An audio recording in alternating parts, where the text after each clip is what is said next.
আমি কি চিরদিন এই বাংলায় খুঁজে পাই। শুভ সন্ধ্যা। এখানে উপস্থিত আমার গুরু গুরুমাকে আমার সশ্রদ্ধ প্রণাম জানাই, আর আমার সংলাপী সকল বন্ধু এবং আরও যারা বিশিষ্ট জনেরা আছেন তাদের সকলকে জানাই মাতৃভাষা দিবসে আমার আন্তরিক শ্রদ্ধা। আমার নিবেদনে চেতনায় মনীষ, যাদের কবিতা নিয়ে আমার কোলাজটি সমৃদ্ধ হয়েছে: প্রতুল মুখোপাধ্যায়, শাম্ব, শঙ্খ ঘোষ, সুবীর রায়।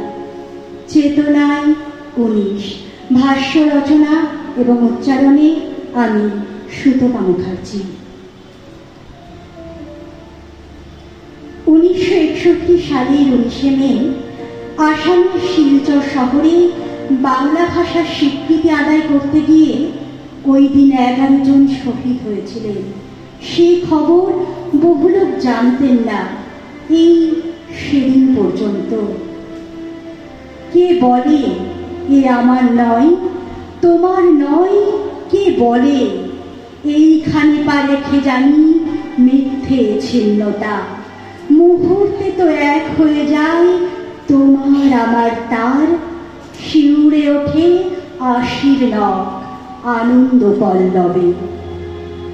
বাংলা ভাষার ইতিহাস এবং ভাষা আন্দোলনের ক্ষেত্রে ১৯শে মে তারিখটির গুরুত্ব অপরিসীম।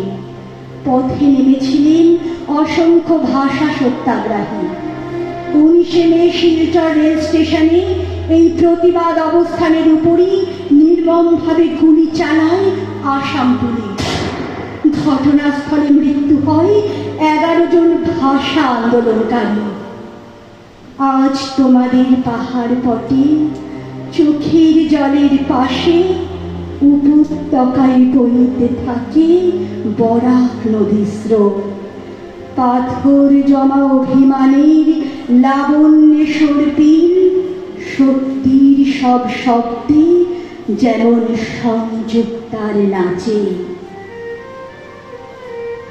আমার বোনের রক্তে রাঙানো ১৯শে মে, হ্যাঁ ১৯৬১ সালের মে মাসের ১৯ তারিখে অসম প্রদেশের কাছাড় জেলার সদর শিলচর শহরে বাংলা ভাষার সরকারি স্বীকৃতি দাবির আন্দোলনে পুলিশের গুলিতে শহীদ হন মাত্র ১৬ বছরের কমলা ভট্টাচার্য। আমাদের কমলা, আমাদের গ্রাম বাংলার মেয়ে। কমলা বাংলা ভাষার জন্য প্রাণদাত্রী একমাত্র নারী।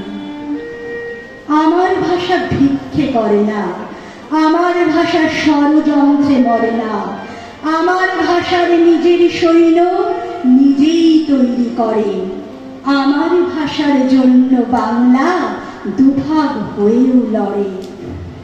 বাংলা ভাষার সৌন্দর্য, মধুরতা, সৌরভ ছড়িয়ে পড়ুক বিশ্বজুড়ে। মাতৃভাষার জন্য যারা জীবন দান করেছে তাদের রক্ত বৃথা যেতে পারে না। আমি বাংলায় হাসি, বাংলায় কাঁদি, করি বাংলায় প্রতিবাদ।